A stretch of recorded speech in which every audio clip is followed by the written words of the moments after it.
बारान, जी बारान की जान। हर मोहब्बत के आखिर में बिछड़ना क्यों लिख दिया जाता है? लोग इतनी आसानी से छोड़ क्यों देते हैं एक दूसरे को? हम छोड़ कर जाने वालों में से नहीं हैं। चाहे कुछ भी हो जाए, ना ख्वाब ना हकीकत, हम अलग नहीं होंगे, कभी नहीं।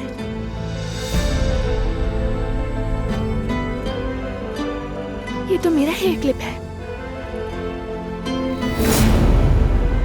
यहाँ क्या कर रही हो तुम? माफ करना, बगैर इजाजत आ गई। तुम्हें डरना नहीं चाहिए। पता नहीं, बस लगता है कोई ना कोई दीवार फिर खड़ी हो जाएगी हमारे बीच। हमने बिछड़ने के बाद ये जाना कि हम एक दूसरे के बगैर अधूरे हैं। मोहब्बत क्या होती है तब ये समझा।